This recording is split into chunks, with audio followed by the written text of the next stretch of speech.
بسم اللہ الرحمن الرحیم۔ السلام علیکم۔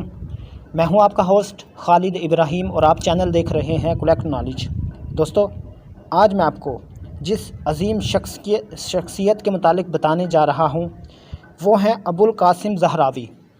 تو ابوالقاسم زہراوی کو جس رائٹر نے لکھا اس مصنف کا رائٹر کا نام ہے حمید عسکری۔ تو آج میں آپ کو تھوڑا سا شارٹ انٹروڈکشن حمید عسکری کا کروانا چاہتا ہوں، پھر اس کے بعد ابوالقاسم زہراوی پر آ جاؤں گا، اس کا خلاصہ بیان کروں گا۔ تو ناظرین، اس ویڈیو کو مکمل آخر تک سنیے گا۔ آپ جان جائیں گے اس ویڈیو کو سن کر کہ مسلمانوں نے ہی علم طب میں، علم جراحت میں میدان مارا۔ آج ہم سمجھتے ہیں مغرب ہم سے آگے ہے، ہم سمجھتے ہیں مغرب شروع سے ہم سے آگے، ایسا نہیں ہے۔ مسلمان ہمیشہ آگے رہے ہیں۔ یہ ہماری تصانیف سے فائدہ اٹھا کے آج اہل مغرب ہم سے آگے نکل گئی ہے۔ تو آج اس ویڈیو کو مکمل سنیے گا، آپ جان جائیں گے اور حیران ہو جائیں گے کہ ابوالقاسم زہراوی جیسی شخصیت سے ہر کوئی واقف نہیں ہے۔ تو ناظرین، اس رائٹر کا نام ہے حمید عسکری۔ پروفیسر حمید عسکری 1909 یعنی کہ 1909 میں پیدا ہوا۔ ابتدا ہی سے سائنسی علوم میں دلچسپی لینا شروع کر دی اور بالآخر پروفیسر بن کر قوم کے نونہالوں کو سائنس اور سائنسی نظریات سے رغبت دلائی۔ آپ نے نامور سائنسدانوں کی خدمات اور ایجادات کے بارے میں کتاب لکھ کر یہ باور کرایا کہ آج سائنسی ترقی جس سٹیج پر پہنچ چکی ہے وہ مسلمان سائنسدانوں ہی کی مرہون منت ہے۔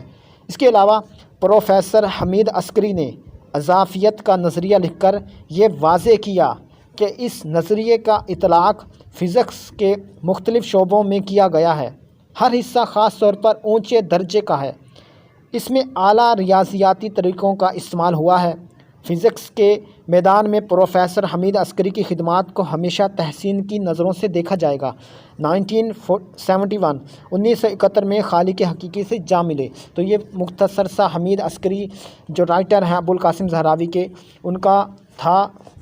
اب میں آپ کو ابوالقاسم زہراوی کی شخصیت کے متعلق بتانا چاہتا ہوں، تھوڑا سا ان کے حوالے سے روشنی ڈالنا چاہتا ہوں، آپ نے توجہ سے سننا ہے۔ تو ناظرین، اندلس کی اسلامی سلطنت کے دور میں جس مسلمان سائنسدانوں کی خدمات کا ہمیشہ لوہا مانا جاتا رہے گا وہ ابوالقاسم زہراوی ہیں۔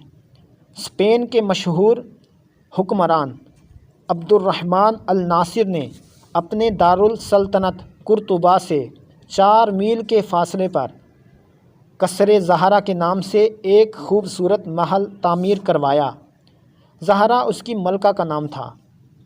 اس محل کے گرد رفتہ رفتہ امراء اور دوسرے لوگوں نے اپنے مکانات بنانے شروع کیے اور یوں الزہرا کے نام سے ایک شہر آباد ہو گیا۔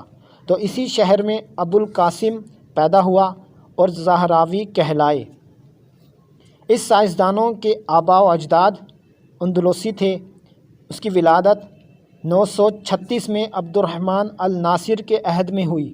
اس وقت قرطبہ دارالحکومت تھا۔ اس وقت اس شہر میں 3800 مساجد، 60,000 سر بفلک عمارتیں، 2 لاکھ عام مکانات، 8,000 دکانیں اور 700 حمام تھے۔ تو قرطبہ کی آبادی 10 لاکھ سے زائد تھی اور دارالسلطنت کی شاہی لائبریری میں 2 لاکھ سے زائد کتابیں موجود تھیں۔ قرطبہ کی یونیورسٹی میں مختلف مضامین کے جلیل القدر ٹیچرز موجود تھے اور تدریس و تحقیق کا کام کمال کو پہنچا ہوا تھا۔ تو زہراوی نے اس علمی ماحول سے بھرپور استفادہ کیا، فائدہ اٹھایا۔ تعلیم مکمل کرنے کے بعد زہراوی شاہی شفا خانے سے منسلک ہو گیا، جہاں بالآخر وہ علم جراحت یعنی سرجری کا بادشاہ بن گیا۔ تو موجودہ زمانے میں علم علاج کے 2 طریقے ہیں جو آج بھی رائج ہیں۔ ایک طریقہ جو علاج کا ہے وہ ہے بالدوا، یعنی کہ دوا کے ذریعے علاج کیا جاتا ہے، اور جو دوسرا طریقہ ہے علاج بالجراحت یعنی کہ سرجری کے ذریعے علاج کیا جاتا ہے۔ تو ناظرین، سرجری کو یورپی ڈاکٹروں کا کمال سمجھا جاتا ہے، لیکن یہ غلط فہمی محض اس وجہ سے ہے کہ ہمارے عوام ابوالقاسم زہراوی جیسے عظیم مسلم سائنسدان کی خدمات سے واقف نہیں ہیں۔ اس نے سرجری کی نئی نئی راہیں دریافت کی اور سرجری پر التصریف کے نام سے ایسی کتاب لکھی جو صدیوں تک یورپ کی یونیورسٹیوں میں بطور نصاب داخل رہی ہے۔ یہ کتاب میڈیسن اور جراحت دونوں شاخوں پر مشتمل ہے، لیکن سرجری اس کا اہم حصہ ہے۔ تو ناظرین، التصریف کا نام لیا جائے تو اس سے مراد سرجری کی کتاب ہی لی جاتی ہے۔ اس کتاب میں دانت نکالنے، آنکھوں کا آپریشن کرنے، حلق کا کوا کاٹنے، مثانوں میں سے پتھری نکالنے، بواسیر کے مسوں کو کاٹنے، خنازیر کا آپریشن کرنے، ٹوٹی ہوئی ہڈی کو جوڑنے، اترے ہوئے جوڑوں کو چڑھانے، معاف عضو کا کاٹنے اور ہر قسم کے پھوڑوں کو چیر کے تفصیلات سے بتایا گیا ہے۔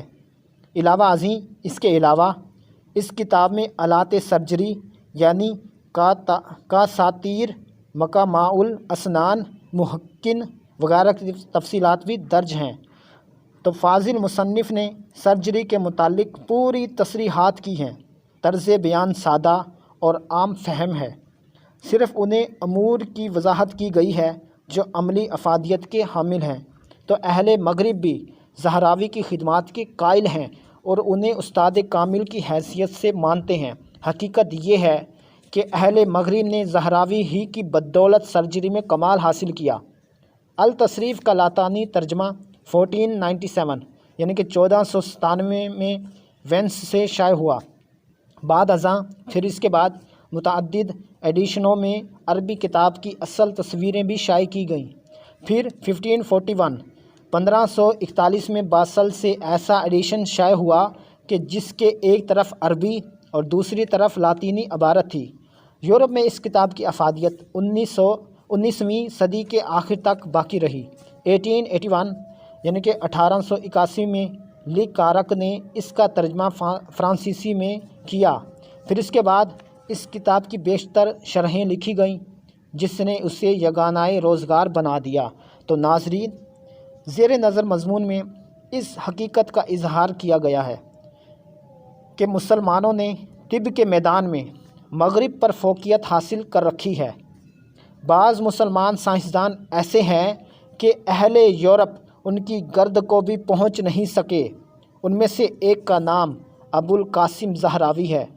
تو ناظرین، زہراوی نے تحقیقات، ایجادات اور مختلف حقائق و شواہد کی دریافت سے ترقی کی نئی راہیں کھولیں۔ ابوالقاسم زہراوی نے سرجری کے میدان میں پیش قدمی کی اور التصریف میں سرجری کے کارناموں اور آلات وغیرہ کی وضاحت کر کے ایک دنیا کو ورطۂ حیرت میں ڈال دیا، حیران کر دیا۔ یہ کتاب صدیوں تک یورپی یونیورسٹیوں میں نصاب کا حصہ رہی۔ جو لوگ علم جراحت میں یورپی ڈاکٹروں کو فوقیت سمجھتے ہیں، جو علم جراحت میں سرجری میں یورپی ڈاکٹروں کی فوقیت کو تسلیم کرتے ہیں، وہ دراصل نامور مسلم سائنسدان کے کارناموں سے واقف نہیں ہیں۔ اگر یورپی ڈاکٹروں نے فن طب یا فن جراحت میں کوئی میدان مارا ہے تو یہ مسلمان سائنسدانوں کی لکھی ہوئی کتابوں سے استفادے کا نتیجہ ہے۔ اس وقت ناظرین، جتنے بھی انگریز، جتنے بھی اہل مغرب ڈاکٹرز ہمیں دکھائی دیتے ہیں، ایکسپرٹ ہیں اور قابل ہیں، تو یہ سب نتیجہ ہے ہمارے جو آباء و اجداد، جو ہمارے مسلم سائنسدان تھے، سچے ایمان والے تھے، محنتی تھے، ریسرچر تھے، تو ان کی محنت اور تحقیقات کا نتیجہ ہے، ان کی تصنیفات کا نتیجہ ہے کہ آج اہل مغرب ان کی کتابیں پڑھ کے استفادہ حاصل کر کے آج آگے نکل چکے ہیں، اور آج ہم مسلمان جدید تعلیم حاصل کرنے سے کتراتے ہیں، ہمارے اوپر کفر کے فتوے لگائے جاتے ہیں۔ تو ناظرین، میں امید کرتا ہوں آپ کو یہ ویڈیو پسند آئے گی۔ پھر آخر میں علامہ اقبال اس طرف اشارہ کیا کرتے ہیں؟ علامہ اقبال فرماتے ہیں، حکومت کا تو کیا رونا کہ وہ ایک عارضی شے تھی، حکومت کا تو کیا رونا کہ وہ ایک عارضی شے تھی، نہیں دنیا کے آئین مسلم سے کوئی چارہ، مگر وہ علم کے موتی کتابیں اپنے آبا کی، جو دیکھیں ان کو یورپ میں